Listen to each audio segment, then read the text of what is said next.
Hello everyone, welcome to Shine Academy. तो आज के वीडियो में हम लोग स्टार्ट करने वाले हैं एक्सरसाइज 7.2 और उससे पहले की थ्योरी और एग्जांपल्स। तो अगर आपने एक्सरसाइज 7.1 का वीडियो नहीं देखा है तो आई बटन पर वो वीडियो आ रहा है। मैं बोलूँगा कि पहले आप उस वीडियो को देख लीजिए, तब जाके ये वीडियो आपको अच्छे से समझ में आएगा। इस वीडियो में हम लोग स्टार्ट करने वाले हैं सेक्शन फार्मूला। तो सेक्शन फार्मूला स्टार्ट करने से पहले एक बार आपको रेशो अच्छे से समझना पड़ेगा। रेशो क्या होता है, अगर आप ये सीख लेंगे तो सेक्शन फार्मूला में आपको कोई दिक्कत नहीं आएगी। रेशो समझने के लिए आप इस लाइन को देखिए। मान लीजिए हमारे पास ये ए बी है जिसकी लेंथ है 10 सेंटीमीटर। अब इस ए बी को हमने बीच में से डिवाइड कर दिया पॉइंट पी की मदद से, तो ये लेंथ हो जाएगी 5 सेंटीमीटर की और ये लेंथ हो जाएगी 5 सेंटीमीटर की।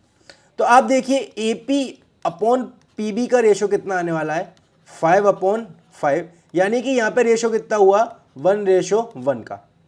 तो इस केस में हम बोलेंगे कि P is the mid point of A B, क्योंकि P ने ए बी को बराबर हिस्सों में डिवाइड कर दिया। और आप देख रहे हैं कि यहाँ पे 1:1 का भी मतलब वही है कि लेफ्ट साइड और राइट साइड बराबर है। अब हम देखते हैं कि अगर P की जगह हमारे पास यहाँ पे पॉइंट होता C और ये लेंथ होती 3 सेंटीमीटर की और ये वाली लेंथ होती 7 सेंटीमीटर की, तो उस केस में हमारे पास रेशो आता A C upon C B is equal to 3/7। तो ये रेशो कितना बना 3:7।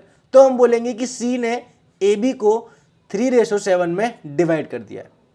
तो इसी तरीके से अगर हम ए बी के बीच में कोई सा भी एक पॉइंट लेते हैं तो वो पॉइंट ए बी को 2 हिस्सों में डिवाइड करेगा और हम सेक्शन फॉर्मूला की मदद से उस रेशो में इंटरेस्टेड हैं, यानी कि वो रेशो कितना आएगा ये हमको पता होना चाहिए।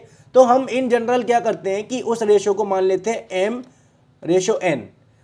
अब सेक्शन फॉर्मूला क्या बताता है ये आप एक बार और समझ लीजिए, फिर इस एक्सरसाइज में आपको कुछ भी टफ नहीं लगने वाला। सेक्शन फॉर्मूला बताता है कि अगर हमको रेशो पता है जो कि m और n का है तो हम पॉइंट के कोऑर्डिनेट फाइंड कर सकते हैं।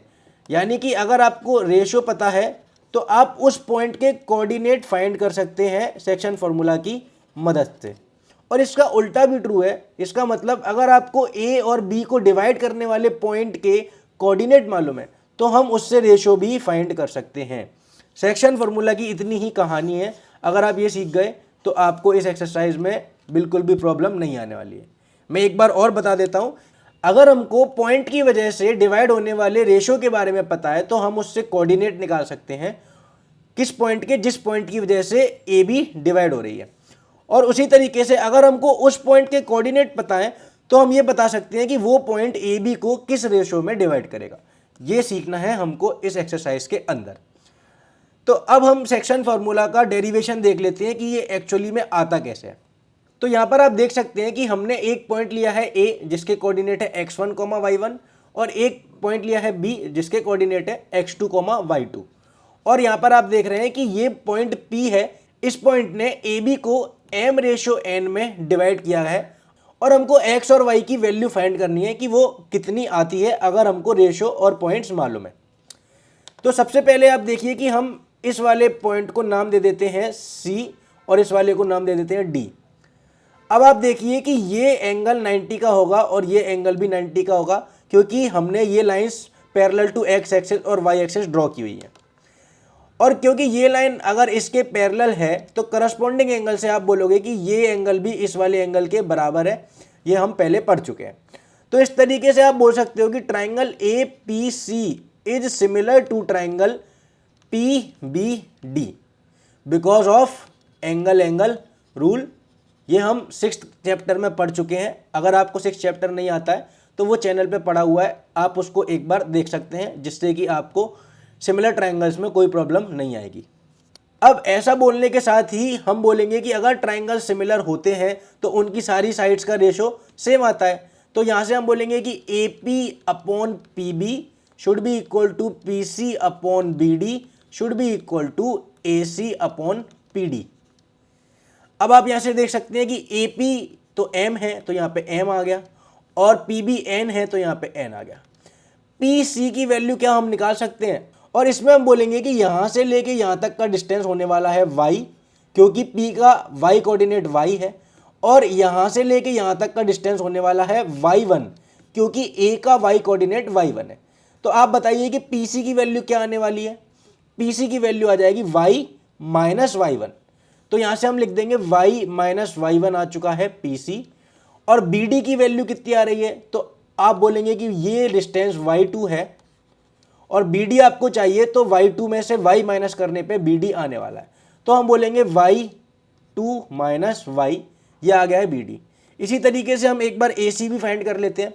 तो ac आप देख रहे हैं यहाँ से लेके यहाँ तक का डिस्टेंस है x क्योंकि p का x कोऑर्डिनेट x है और यहाँ से लेके यहाँ तक का डिस्टेंस है x1 क्योंकि a का x कोऑर्डिनेट x1 है। तो ac की वैल्यू कितनी आने वाली है, x माइनस x1। आप देख सकते हैं AC x माइनस x1 आएगा। और इसी तरीके से आप PD की वैल्यू भी निकाल सकते हैं, वो आ जाएगी x2 माइनस x। अब हमको y की वैल्यू निकालनी है इन दोनों को कंपेयर करते हुए, तो हम पहले इन दोनों को साथ में उठा लेंगे। तो यहाँ से हमारे पास आ गया है m upon n is equal to y minus y1 upon y2 minus y। इसको हम क्रॉस मल्टीप्लाई करेंगे तो हमारे पास आ जाएगा my2 minus my is equal to ny minus ny1। अब y की टर्म्स को हम एक तरफ रख लेते हैं, तो ये minus my right hand side में जाएगा तो कितना हो जाएगा प्लस my, और ny पहले से ही है तो यहाँ पे आ जाएगा ny प्लस my, और ये ny1 इधर आएगा तो प्लस का हो जाएगा तो my2 प्लस ny1। अब आप यहाँ से देखिए कि y कॉमन आने वाला है, तो हम यहाँ से y कॉमन ले लेते हैं और आने वाला है m प्लस n ब्रैकेट के अंदर, और यहाँ पे जो बचा है वो वैसे का वैसा ही बचा रहेगा my2 प्लस ny1। अब ये जो m प्लस n है इसको मैं मल्टीप्लाई की जगह यहाँ पे डिवाइड में ले आता हूँ तो हमारा फॉर्मूला बन जाएगा। इसको हम डिवाइड में ले आएंगे तो आ जाएगा m प्लस n, और फिर हम इसको यहाँ से मिटा देंगे। तो ये जो फॉर्मूला आप देख रहे हैं वो y के लिए फॉर्मूला आ चुका है। इस फॉर्मूले को हमको याद रखना है कि अगर कोई पॉइंट P है और वो m/n में AB को डिवाइड करता है तो उसके कोऑर्डिनेट्स इस तरीके से आएंगे अगर हमको A और B के कोऑर्डिनेट पता हो। इसी तरीके से अगर हम इस वाले रेशो को और इस वाले रेशो को कंपेयर करेंगे तो x की वैल्यू हमारे पास आ जाएगी mx2 plus nx1 upon m plus n। Same calculation होने वाली है और ये फॉर्मूला भी हमको याद रखना है। तो यहां से आपने देखा कि सेक्शन फॉर्मूला प्रूफ कैसे होता है और उसकी मदद से हमने y और x के कोऑर्डिनेट निकालना सीख लिए। अब इसको याद रखने का एक सिंपल सा तरीका है, अगर आपको x कोऑर्डिनेट निकालना है तो आपको क्रॉस मल्टीप्लाई करना पड़ेगा, यानी कि इस वाले नंबर को इससे मल्टीप्लाई और इस वाले नंबर को इससे मल्टीप्लाई और अपॉन में दिस प्लस दिस। तो देखिए कि आपको यही वाला फॉर्मूला मिल जाएगा। सेम आप y के साथ करेंगे क्रॉस मल्टीप्लाई इस वाले का इससे और इस वाले का इससे और अपॉन में m प्लस n, तो आपको ये वाला फॉर्मूला भी मिल जाएगा। तो यहाँ पर आपने सीखा कि सेक्शन फॉर्मूला होता क्या है, उसको हम लगाते कैसे हैं और उसका प्रूफ क्या होता है। अब हम इसके एग्जांपल्स ट्राई कर लेते हैं। अब सेक्शन फॉर्मूला में एक बहुत ही इंपॉर्टेंट पॉइंट है जो कि है, अभी हमने देखा था कि a और b को हम एक पॉइंट P से अगर डिवाइड करते हैं तो हमने रेशो मान लिए थे m और n। तो इस वाले केस में m/n मानने से कोई प्रॉब्लम नहीं है। बस आप देखिए कि m/n मानने से हमारे पास दो वेरिएबल आते हैं और दो वेरिएबल को सॉल्व करने के लिए हमको थोड़ी ज़्यादा मेहनत करनी पड़ती है। तो इसके लिए हम क्या करते हैं, हम रेशो मानते हैं k/1 का। वो कैसे, फॉर एग्जाम्पल हमारे पास कोई रेशो दिया हुआ है 2/5, तो हम इसको क्या करेंगे कि बोथ साइड 2 से या फिर 5 से डिवाइड कर लेंगे। तो हमने क्या किया, बोथ साइड 5 से डिवाइड कर लेते हैं।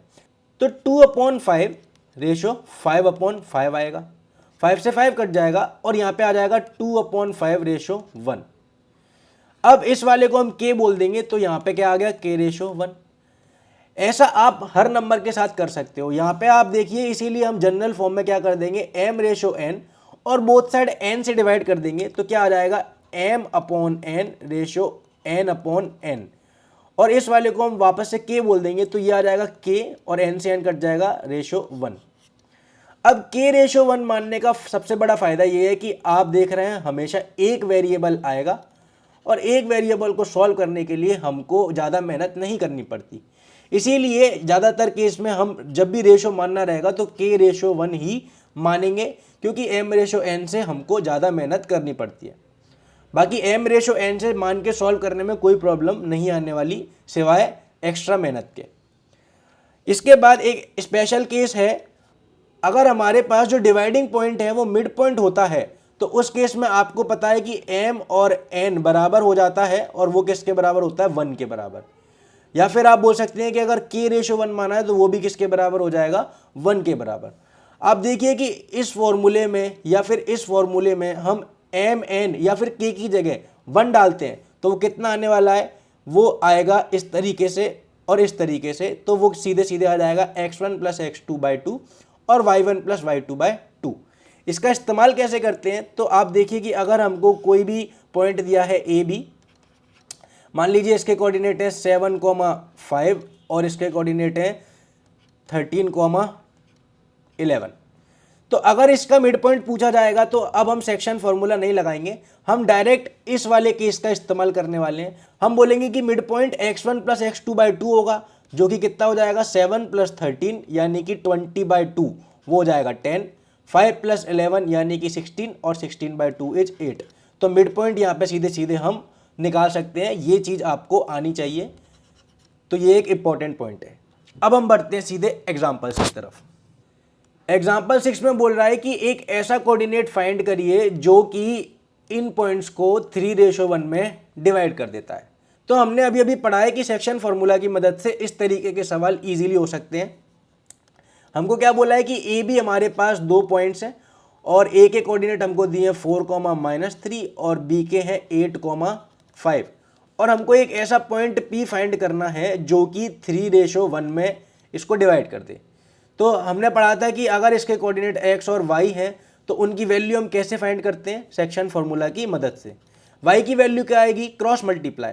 तो 3 इंटू ये वाला y का कोऑर्डिनेट, 1 इंटू ये वाला कोऑर्डिनेट, तो वो हो जाएगा 3 इंटू 5 प्लस 1 इंटू -3 अपॉन 3 + 1। ये फॉर्मूला हम देख चुके हैं, अब इसको हम सॉल्व कर रहे हैं। 3 इंटू 5 इज 15 और -3 आ जाएगा, 1 इंटू -3, और ये कितना हो जाएगा 4। तो ये आ गया 12/4, ये आ गया 3। इसी तरीके से आप x भी निकाल सकते हैं। x के लिए भी हमको क्रॉस मल्टीप्लाई करना पड़ेगा। 3 इंटू ये वाला कोऑर्डिनेट यानी कि 3 इंटू 8 प्लस 1 इंटू ये वाला कोऑर्डिनेट यानी कि 1 इंटू 4 अपॉन 3 + 1 यानी कि 4। 3 इंटू 8 इज 24, 24 और 4 28/4 विच इज 7। तो आप देखिए कि इस तरीके से एग्जाम्पल नंबर 6 हो चुका है। जो पॉइंट P है उसके कोऑर्डिनेट आ चुके हैं 7,3। तो अब हम बढ़ते हैं सीधे एग्जाम्पल 7 की तरफ। एग्जाम्पल 7 में हमसे पूछ रहा है कि ये जो पॉइंट है वो इन दोनों पॉइंट्स को किस रेशो में डिवाइड करेगा। तो हमने सेक्शन फार्मूला में ये भी सीखा था कि अगर हमको पॉइंट दिया हो तो हम रेशो बता सकते हैं, और रेशो दिया हो तो हम पॉइंट के कोऑर्डिनेट निकाल सकते हैं। तो आप देखिए कि ए और बी की कोऑर्डिनेट हमको दिए हुए हैं -6,10 और 3,-8, और हमको पॉइंट दिया है, इसको हम पी मान लेते हैं, जिसके कोऑर्डिनेट है -4,6। अब इस सवाल को हम दो तरीके से कर सकते हैं। मैंने आपको बताया था कि हम m/n से भी कर सकते हैं और k/1 से भी कर सकते हैं। तो हम इस सवाल को k/1 से करेंगे। आप देखिए कि उससे कितना इजी पड़ता है। हमने मान लिया कि इस पॉइंट ने इस लाइन को k/1 में डिवाइड कर दिया गया। अब इस पॉइंट के कोऑर्डिनेट अगर हमको सेक्शन फॉर्मूला से निकालने होते तो हम क्या लिखते, y = this into this, cross multiply करने के लिए k इंटू -8 आता, और 1 इंटू 10 अपॉन k + 1। अब इस बार हमको y कोऑर्डिनेट पता है तो हम उसकी वैल्यू पुट कर देंगे। तो y = 6 दे रखा है, तो यहाँ से हमारे पास आ गया 6 = -8k + 10 अपॉन k + 1। तो उसको हम क्रॉस मल्टीप्लाई करा के पहले ही इधर भेज देते। तो ये कितना आ गया, 6k + 6 = -8k + 10। अब -8k इधर आएगा तो प्लस का हो जाएगा, और यहाँ पे आने वाला है 14k, और 6 इधर जाएगा तो 10 में से अगर 6 माइनस हो जाएगा तो वहाँ पे बचेगा 4, और k की वैल्यू कितनी आने वाली है 4/14, जो कि 2 से कट जाएगा, तो k बराबर आ गया 2/7। अब आप देखिए कि k की वैल्यू अगर 2/7 है तो हमने माना था रेशो होगा k/1 और ये आया है 2/7/1। अब हमको कुछ नहीं करना, बोथ साइड 7 का मल्टीप्लाई कर देना है, जिससे कि ये जो रेशो है वो नॉर्मल तरीके से दिखने लगेगा। तो हमने बोथ साइड 7 का मल्टीप्लाई किया तो यहाँ से 7 कट जाएगा और यहाँ पे 7 आ जाएगा, ये 7 कट जाएगा और यहाँ पे आ गया 7। तो आप देखिए कि आंसर कितना आ जाएगा 2/7, जो कि इस क्वेश्चन का आंसर भी है। तो इस तरीके से एग्जाम्पल 7 हो चुका है। आप देख सकते हैं कि m/n मानने से कैलकुलेशन कितनी बड़ी है, यहाँ पे उसने करके दिखाया है। इसीलिए मैं बोलूँगा कि जब भी रेशो मानने की बात आएगी आप k/1 में ही अज्यूम करेंगे। अब हम बढ़ते हैं एग्जाम्पल 8 की तरफ। एग्जाम्पल 8 में हमको बोल रहा है कि पॉइंट्स ऑफ ट्राइसेक्शन बताने हैं ए और बी के। अब सबसे पहले आपको समझना पड़ेगा कि ट्राइसेक्शन का मतलब क्या है। तो बाइसेक्ट का मतलब होता है दो बराबर हिस्सों में बांटना। इसी तरीके से ट्राइसेक्ट का मतलब होता है 3 इक्वल पार्ट्स में डिवाइड करना।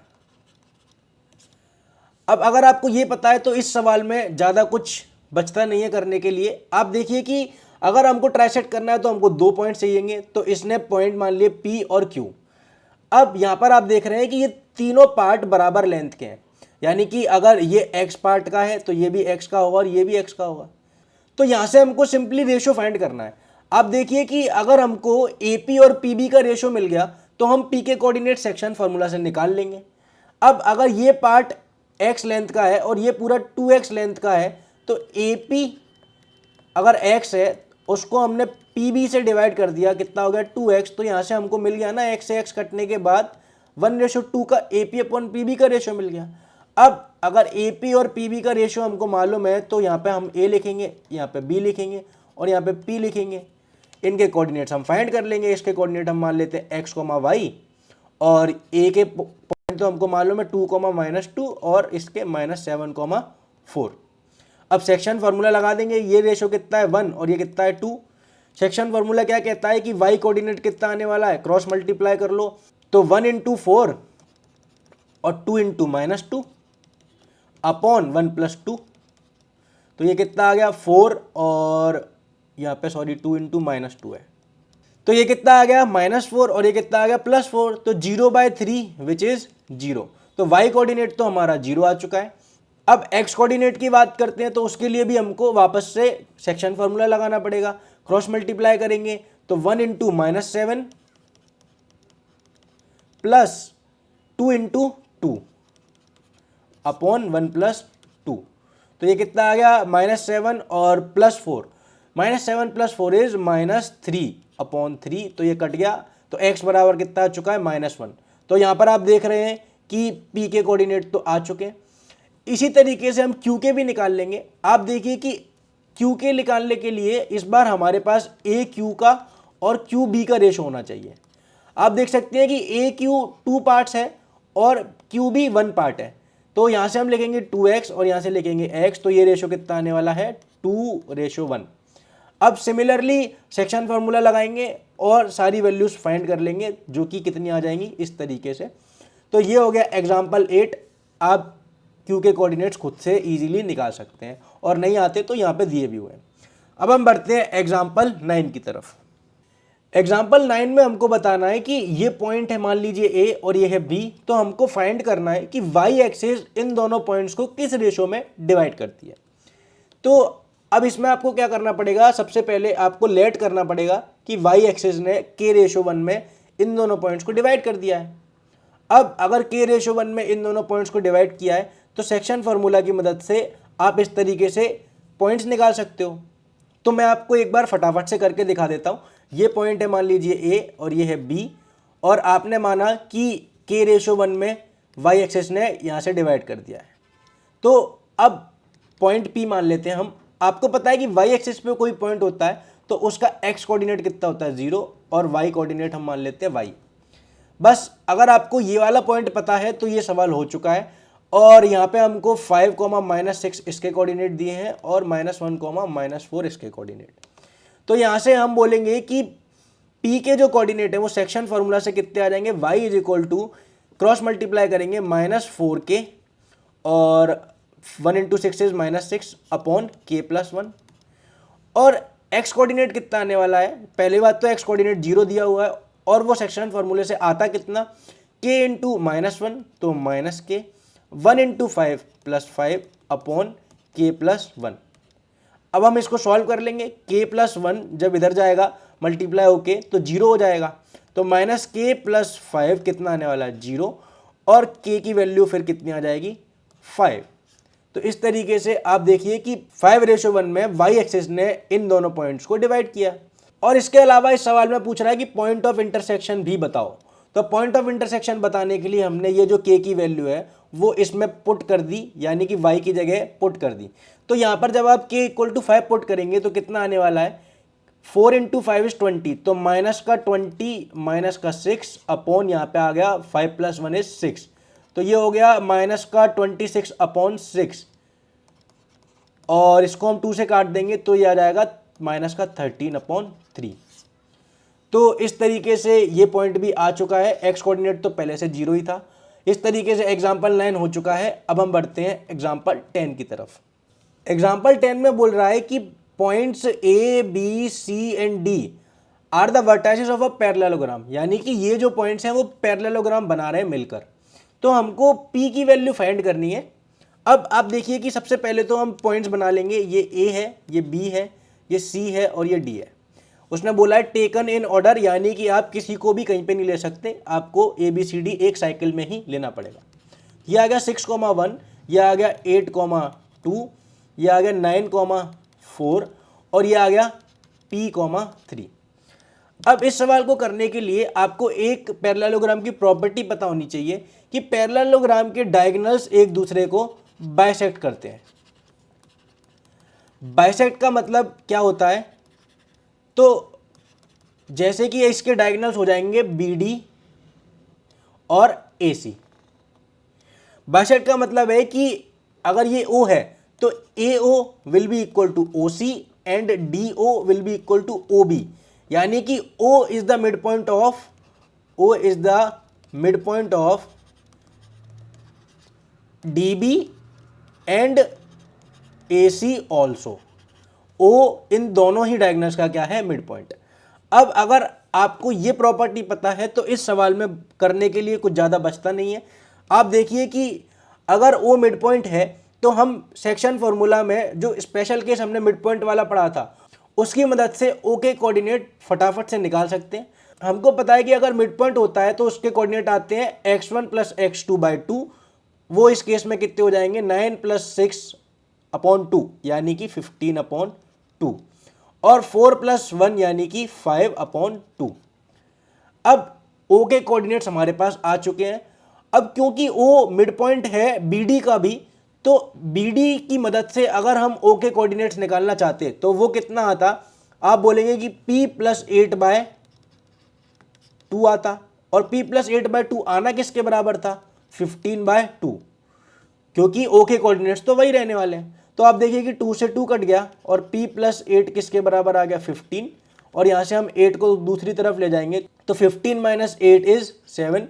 तो इस तरीके से P के कोऑर्डिनेट आ चुके हैं और एग्जाम्पल 10 हो चुका है। तो अब हम बढ़ते हैं एक्सरसाइज 7.2 की तरफ। एक्सरसाइज स्टार्ट करने से पहले मैं आप लोगों से बोलना चाहूँगा कि आप इस एक्सरसाइज को एक बार पहले खुद से ट्राई करें, तब जाके आप इस वीडियो को देखिएगा। अगर आप बिना ट्राई करे ही इन सवालों को देख लेंगे तो आपका जो मैथ्स का स्किल है वो डेवलप नहीं हो पाएगा और आपके डाउट भी अच्छे से क्लियर नहीं हो पाएंगे। तो मेरी बात मानिए और एक बार पहले खुद से ट्राई करिए, नहीं आता है तब जाके आप इस वीडियो को देखिएगा। तो अब हम स्टार्ट करते हैं एक्सरसाइज 7.2। क्वेश्चन नंबर 1 में बोल रहा है कि पॉइंट्स हैं -1,7 और 4,-3, और इनको हमको 2:3 में डिवाइड करते हुए वाले पॉइंट को निकालना है। तो हम इसको A और इसको B बोल देते हैं। तो ये हो गया A, ये हो गया B, इसके कोऑर्डिनेट है -1,7 और इसके हैं 4,-3, और पॉइंट हम मान लेते हैं P, जिसके कोऑर्डिनेट हम x, y मान लेते हैं, और रेशो क्या है 2:3। अब आपको सेक्शन फार्मूला लगाना है, तो आप बोलेंगे कि y के कोऑर्डिनेट आएंगे सेक्शन फार्मूला से, क्रॉस मल्टीप्लाई करेंगे तो 2 का इधर होगा 2 इंटू -3 से, 3 का इधर होगा 7 से, अपॉन 2 + 3, तो ये कितना आ गया 2 इंटू -3 इज -6, 3 इंटू 7 इज +21 और ये आ गया 5। तो 21 में से 6 गए तो आएगा 15 अपॉन 5, तो यहाँ से y बराबर कितना आ गया है 3। इसी तरीके से हम x निकाल लेंगे, x के लिए भी हमको सेक्शन फार्मूला निकालना पड़ेगा, वो आ जाएगा क्रॉस मल्टीप्लाई करेंगे 2 इंटू 4 आएगा 3 इंटू -1 अपॉन 2 + 3, तो ये कितना आ गया 2 इंटू 4 इज 8 और इधर से 3 इंटू -1 इज -3 अपॉन 5, तो ये आ गया 8 में से 3 गए 5 अपॉन 5, तो ये आ गया 1। तो P के कोऑर्डिनेट आ चुके हैं 1,3। तो इस तरीके से क्वेश्चन नंबर 1 हो चुका है। अब हम बढ़ते हैं क्वेश्चन नंबर 2 की तरफ। क्वेश्चन नंबर 2 हम एग्जाम्पल्स में कर चुके हैं, सेम वैसा ही क्वेश्चन है। आप देखिए कि इसमें पॉइंट्स ऑफ ट्रांसैक्शन निकालने हैं, तो हम सबसे पहले क्या करेंगे, इसको A और इसको B मान लेंगे और हम मान लेते हैं कि पॉइंट्स ऑफ ट्रांजैक्शन मतलब कि 3 बराबर हिस्सों में डिवाइड कर रहा है, तो इसको हमने मान लिया P और इस वाले हिस्से को मान लिया Q। तो अब हमको P और Q के कोऑर्डिनेट्स फाइंड करने हैं। इसके कोऑर्डिनेट दिए हुए हैं 4,-1 और इसके हैं -2,-3। अब P के कोऑर्डिनेट निकालने के लिए मैंने आपको पहले ही बताया था कि ये रेशो कितना हो जाएगा 1:2। अगर हम सिर्फ P की बात करते हैं तो P AB को 1:2 में डिवाइड करेगा। आप देखिए कि ये वाला पार्ट और ये वाला पार्ट बराबर है, तो ये हुआ 1 पार्ट और ये होगा 2 पार्ट, इसीलिए ये 1:2 में डिवाइड हो रहा है। अब अगर हमको रेशो पता है तो हम पॉइंट्स निकाल सकते हैं सेक्शन फार्मूला की मदद से। अगर इसके कोऑर्डिनेट्स हैं x, y, तो y के कोऑर्डिनेट क्या आने वाले हैं, क्रॉस मल्टीप्लाई कर देंगे तो 1 इंटू -3 यानी कि -3, 2 इंटू -1 यानी कि -2 अपॉन 1 + 2 यानी कि 3, तो ये कितना आ गया -5/3। x कोऑर्डिनेट के लिए भी हमको सेक्शन फार्मूला लगाना पड़ेगा, तो 1 इंटू -2 हो जाएगा, 2 इंटू 4 यानी कि प्लस का 8 अपॉन 1 + 2 इज 3, तो ये कितना आ गया -2 + 8 इज 6/3 विच इज 2। तो यहाँ से P के कोऑर्डिनेट्स आ चुके हैं 2, -5/3। अब अगर हमको P के कोऑर्डिनेट्स पता है तो आप देखिए कि ये वाला जो रेशो है वो 1:1 का हो जाएगा। अगर हम P और B की बात करें तो Q क्या हो जाएगा, मिड पॉइंट। तो Q के कोऑर्डिनेट्स हम मिड पॉइंट फॉर्मूला लगा देंगे, जो कि क्या होता है x1 + x2/2। तो इस तरीके से Q के कोऑर्डिनेट क्या आने वाले हैं x1 + x2 यानी कि 2 - 2 यानी कि 0/2 इज 0, तो ये कितना आ गया 0। y1 + y2 यानी कि -3 -5/3 अपॉन 2। अब इन दोनों का एलसीएम लेंगे तो कितना आ जाएगा -9 -5 अपॉन 3 और नीचे एक 2 पहले से है तो वो हो जाएगा 6, तो ये कितना हो गया -14 अपॉन 6 और इसको हम काट देंगे तो कितना आ जाएगा -7 अपॉन 3। तो इस तरीके से हमने क्वेश्चन नंबर 2 भी कर लिया है। अब हम बढ़ते हैं क्वेश्चन नंबर 3 की तरफ। क्वेश्चन नंबर 3 आप पहले एक बार अच्छे से समझ लीजिए, फिर आपको इस क्वेश्चन को सॉल्व करने में कोई दिक्कत नहीं आएगी। ये क्वेश्चन दिखने में लेंदी है बट सॉल्व करने में बहुत ईजी है। क्वेश्चन में बोल रहा है कि आपका जो स्कूल है उसका रेक्टेंगुलर गार्डन ABCD इस तरीके से उसको डिवाइड किया हुआ है कि ये जो लाइन्स हैं वो 1 मीटर दूर हैं और फ्लावर पॉट्स लगाए गए हैं जो कि A से लेकर D तक हैं 1-1 मीटर की दूरी पर। बेसिकली ये बताना चाह रहा है कि ये हमारी कोऑर्डिनेट एक्सिस ही है और इसमें कुछ अलग से नहीं है। इसके अलावा उसने बोला है कि AD की डिस्टेंस है 100 मीटर, क्योंकि उसने A से लेकर D तक 100 फ्लावर पॉट्स लगाए हुए हैं। अब आगे बोल रहा है कि निहारिका जो कि सेकंड लाइन पे दौड़ रही है वो AD का 1/4 डिस्टेंस कवर करती है। अब AD का 1/4 कितना हो जाएगा, तो 100/4, तो ये हो जाएगा 25 मीटर। तो हमको पता लग गया कि निहारिका 25 मीटर कवर कर रही है, क्योंकि 100/4 कितना हो जाएगा 25। इसी तरीके से बोल रहा है कि प्रीत ने 1/5 डिस्टेंस कवर किया है AD का और वो दौड़ रही थी 8th लाइन में। अब प्रीत की अगर बात करी जाए तो उसने कितना किया है 1/5, किसका 1/5, 100 का, जो कि AD है। तो 100 का 1/5 कितना हो जाएगा 20 मीटर प्रीत ने कवर किया हुआ है। अब अगर आपको ये पता लग गया है कि किसने कितना किया है तो आप इनके कोऑर्डिनेट्स बड़े आसानी से फाइंड कर सकते हैं। हम बोल देंगे कि निहारिका जो कि सेकंड लाइन में, तो उसका एक्स कोऑर्डिनेट कितना हो चुका है 2, और वाई कोऑर्डिनेट यानी कि डिस्टेंस होगा ये 25, तो निहारिका के कोऑर्डिनेट आ गए 2,25। इसी तरीके से प्रीत की अगर बात करें तो वो 8th लाइन में है और उसने 20 डिस्टेंस कवर किया है, तो 8,20 प्रीत के फ्लैग के कोऑर्डिनेट्स आ चुके हैं। अब हमको इन दोनों के बीच का डिस्टेंस बताना है, तो वो हम डिस्टेंस फार्मूला से इजीली कैलकुलेट कर सकते हैं। वो कितना आता है, √y2 - y1 का स्क्वायर। तो हम इस वाले को y2 और x2 बोल देते हैं। तो 20 - 25 यानी कि -5 का स्क्वायर, प्लस 8 - 2 यानी कि 6 का स्क्वायर। ये क्या आ चुका है, डिस्टेंस बिटवीन फ्लैग्स। अब इसको हम सॉल्व करेंगे तो ये कितना आ जाएगा, 5 का स्क्वायर इज 25 और 36, तो ये कितना हो गया √61। अब सवाल में उसने आगे पूछा कि रश्मि इन दोनों फ्लैग्स के बीचों बीच में एक फ्लैग लगाना चाहती है, यानी कि मिड पॉइंट पे। तो रश्मि के कोऑर्डिनेट्स क्या होने चाहिए, यानी कि रश्मि को कहाँ पे फ्लैग लगाना पड़ेगा। तो सेक्शन फार्मूला की मदद से हम मिड पॉइंट वाला इसमें फार्मूला लगा देंगे, जो कि क्या होता था, x1 + x2/2 और y1 + y2/2। अब आप देखिए कि x1 + x2 यानी कि 2 और 8 10/2 इज 5, तो ये रश्मि के कोऑर्डिनेट्स आने वाले हैं। एक x कोऑर्डिनेट आ गया 5 और 25 और 20 इज 45/2। तो रश्मि को इस तरीके से यहाँ तक पहुँचना पड़ेगा। और ये जो पॉइंट है वो क्या बता रहा है कि रश्मि 5th लाइन में होगी और उसको 45/2 यानी कि 22.5 मीटर तक डिस्टेंस कवर करना पड़ेगा। तो ये हो गया है क्वेश्चन नंबर 3। अब हम बढ़ते हैं क्वेश्चन नंबर 4 की तरफ। क्वेश्चन नंबर 4 में बोल रहा है कि इन दोनों पॉइंट्स को, ये वाला जो पॉइंट है वो किस रेशो में डिवाइड कर रहा है। तो हम ए और बी मान लेते हैं, और ए के कोऑर्डिनेट्स हो गए -3,10 और बी के हो गए 6,-8, और इस पॉइंट को हम पी नाम दे देते हैं, जिसके कोऑर्डिनेट हमको दिए हैं -1,6। अब मैंने आपको बताया था कि रेशो मानना होता है तो हमेशा k/1 मानना चाहिए। तो हमने लेट कर लिया, p ने ए बी को k/1 में डिवाइड किया है। अब सेक्शन फार्मूला की मदद से हम p का जो y कोऑर्डिनेट है वो कैसे निकालेंगे, क्रॉस मल्टीप्लाई करके। तो k का मल्टीप्लाई -8 में होगा तो -8k आ जाएगा, 1 का 10 में होगा तो 10 आ जाएगा, और नीचे आ जाएगा k+1। अब यहाँ से आप देख सकते हैं कि y कोऑर्डिनेट हमको पता है p का, जो कि किसके बराबर है, 6 के बराबर।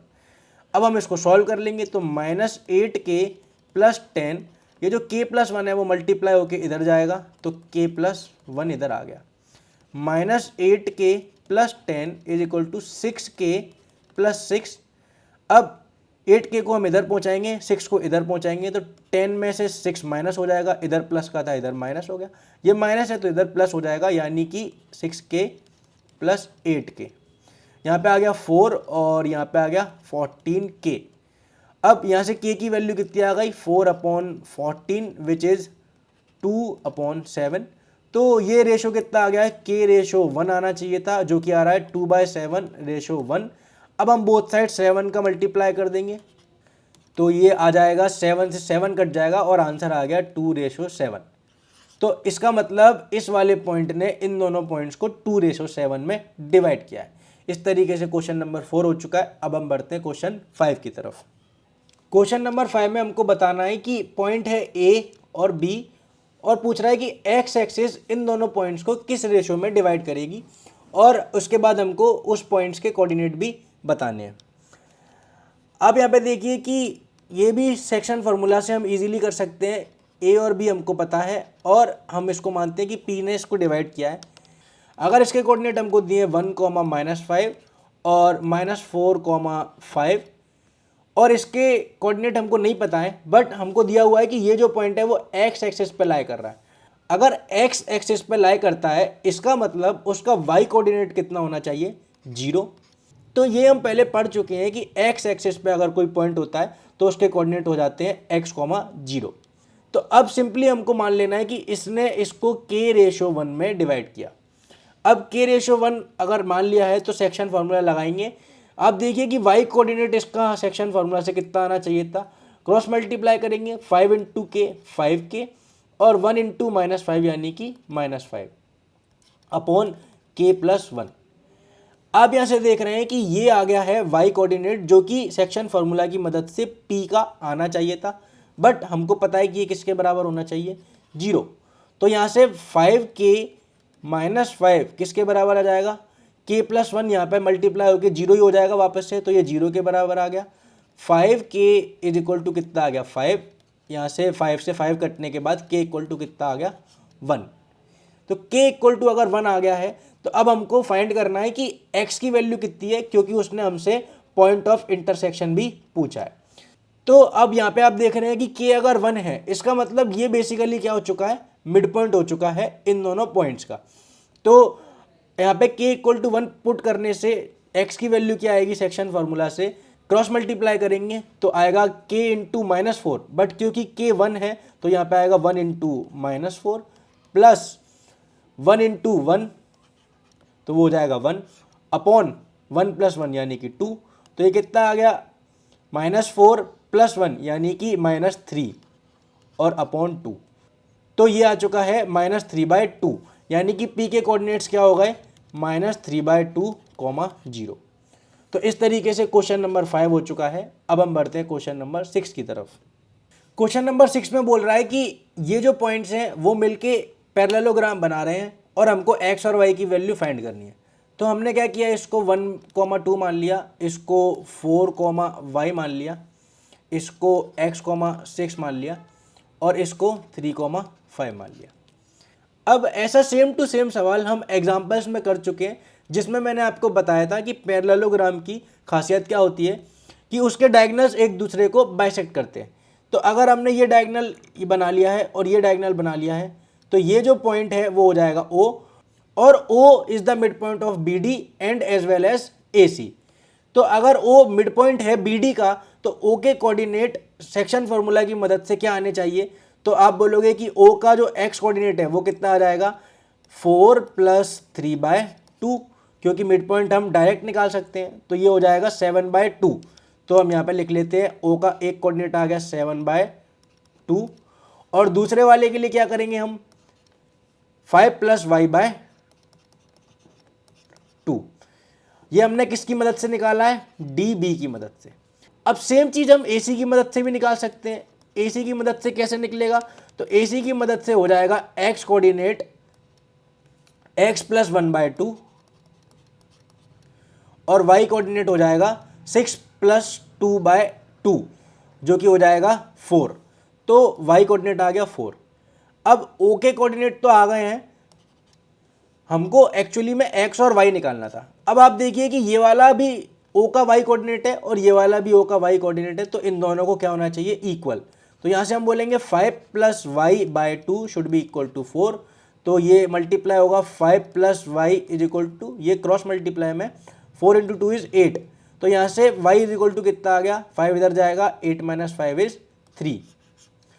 और इसी तरीके से ये वाला जो 4 + 3/2 यानी कि 7/2 है वो इसके बराबर होना चाहिए। तो x + 1/2 should be equal to 7/2। 2 से 2 गया तो x कितना आ गया, ये वाला 1 जब इधर जाएगा तो 7 - 1 6। तो इस तरीके से हमने x और y निकाल लिए हैं और ये हो गया है क्वेश्चन नंबर 6। अब हम बढ़ते हैं क्वेश्चन 7 की तरफ। क्वेश्चन नंबर 7 में हमको दिया हुआ है कि एक सर्कल है जिसका डायमीटर है AB।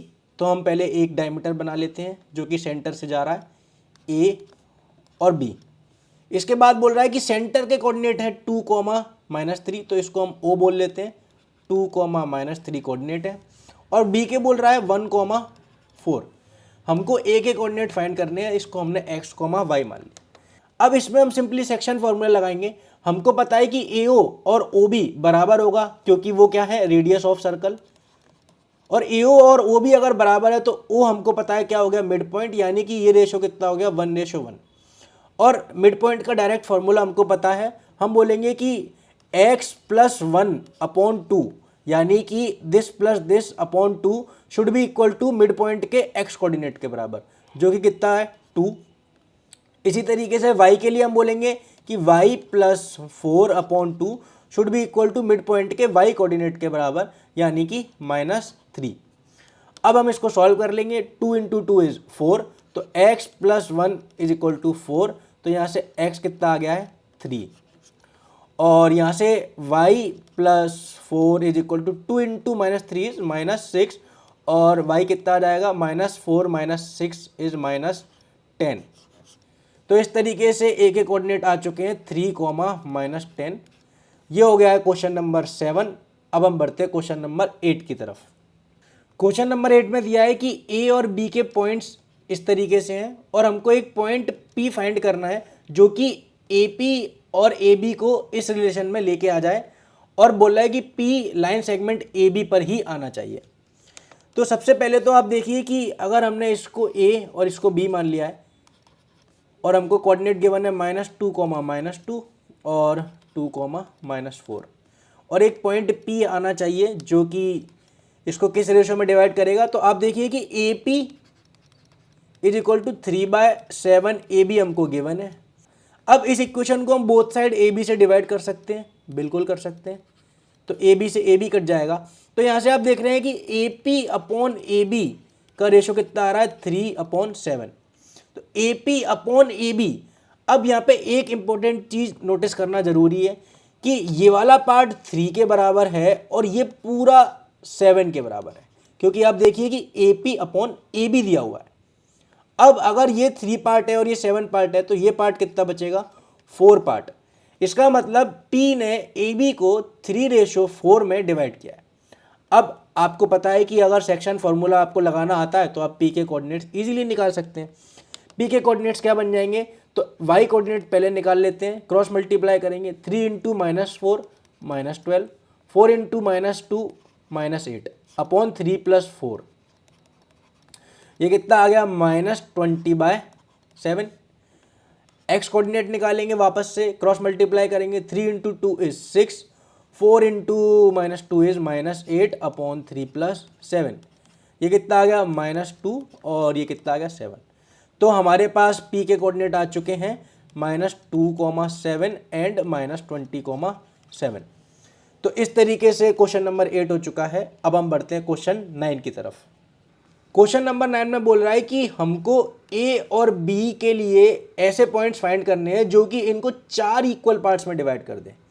अब 4 इक्वल पार्ट्स में डिवाइड करने के लिए पहले हम ड्रॉ कर लेते हैं ए बी को, और इसके कोऑर्डिनेट है -2, 2 और 2, 8।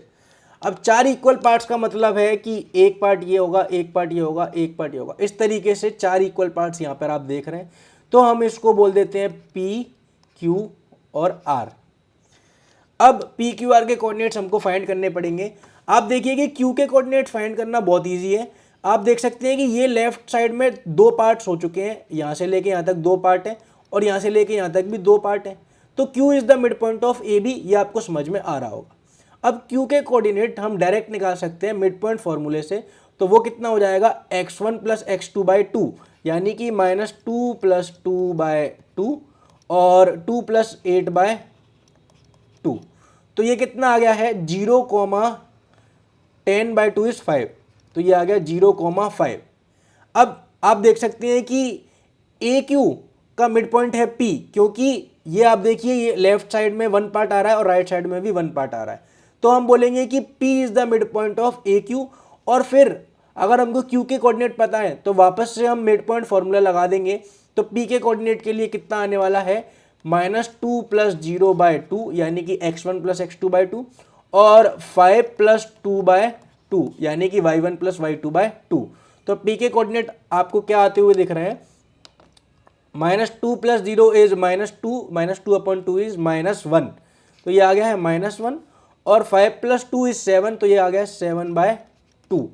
सेम इसी लॉजिक से हम बोल देंगे कि R is the mid point of QB, क्योंकि ये वाला पार्ट और ये वाला पार्ट बराबर है। और मिड पॉइंट फॉर्मूले से ये कितना आने वाला है 0 + 2/2 विच इज 1, और 5 + 8/2 यानी कि 13/2। तो इस तरीके से हमने 3 पॉइंट्स निकाल लिए हैं P, Q और R, जिनके कोऑर्डिनेट्स आ चुके हैं -1, 7/2, 0,5 और 1,13/2। और ये हो गया है क्वेश्चन नंबर 9। अब हम बढ़ते हैं क्वेश्चन नंबर 10 की तरफ। क्वेश्चन नंबर 10 में हमको दिया हुआ है कि ये चार जो हैं वो मिलकर एक रोम्बस बना रहे हैं और हमको इस रोम्बस का एरिया फाइंड करना है। तो सबसे पहले हम इसको नाम दे देते हैं A, B, C और D, और हमको इसके कोऑर्डिनेट गिवन है तो 3,0, 4,5 और -1,4 और ये कितना है -2, -1। अब हमको इसका एरिया फाइंड करना है। तो आप देखिए कि इसने हिंट भी आपको दी हुई है कि एरिया ऑफ रोम्बस क्या होता है, half into product of its diagonals. तो आप देखिए कि एक डायगोनल हो जाएगा BD और एक डायगोनल हो जाएगा AC। अब हमको BD की वैल्यू फाइंड करनी है तो वो हम डिस्टेंस फार्मूला से इजीली निकाल सकते हैं और इसी तरीके से हम AC की वैल्यू भी निकाल सकते हैं। तो एरिया ऑफ रोम्बस कितना आ जाएगा, half into BD into AC। तो हम फटाफट से BD और AC की वैल्यू फाइंड कर लेते हैं। BD की वैल्यू आएगी √y2 - y1, तो हम इसको y2 बोल देते हैं। तो ये हो जाएगा 5 -1 यानी कि +1। तो 5 + 1 आ जाएगा 6 का स्क्वायर, और 4 -2 इज +2, तो ये भी कितना आ गया 6 का स्क्वायर। इसी तरीके से AC की बात करते हैं तो AC के लिए हम इसको अपना y2 बोल देते हैं। तो 4 - 0 इज 4 का स्क्वायर, y2 - y1 आ गया, और -1 और -3 तो ये हो जाएगा -4 का स्क्वायर। तो ये कितना आ जाएगा 6 स्क्वायर + 6 स्क्वायर इज 36 + 36 यानी कि √72, और ये आ जाएगा 4 स्क्वायर और 4 स्क्वायर 16 + 16 यानी कि √32। इनको हम यहाँ पे पुट कर देते हैं तो ये आ जाएगा हाफ इंटू √72। अब 72 को हम लिख सकते हैं 2 × 36, तो 36 का √6 बाहर आ जाएगा और √2 अकेला बचेगा। इसी तरीके से 32 को हम लिख सकते हैं 16 × 2, 16 का बाहर आ जाएगा 4 और √2 अकेला बचेगा। अब आप देख सकते हैं कि √2 × √2 कितना होता है 2, तो ये इससे कट चुका है, तो 6 × 4 बचा है, तो एरिया सिंपली कितना आ जाएगा 24 मीटर स्क्वायर। तो ये हुआ क्वेश्चन नंबर 10 और एक्सरसाइज 7.2 कंप्लीट हो चुकी है। आई होप कि आपको सारे सवाल अच्छे से समझ में आए होंगे। तो वीडियो कैसा लगा आप कमेंट करके ज़रूर बताना। अगर आपको वीडियो से कुछ सीखने मिला है और आपको वीडियो पसंद आया है तो आप वीडियो को लाइक कर दीजिए और इसी तरीके के वीडियोस देखने के लिए चैनल को सब्सक्राइब कर दीजिए। अगर आप कुछ बात करना चाहते हैं या फिर आपके कोई डाउट है तो आप मुझे इंस्टाग्राम पर फॉलो कर सकते हैं, लिंक डिस्क्रिप्शन में आ रही होगी। तो आज के वीडियो के लिए इतना ही। अब हम मिलेंगे अगले वीडियो में, जब तक के लिए बाय बाय।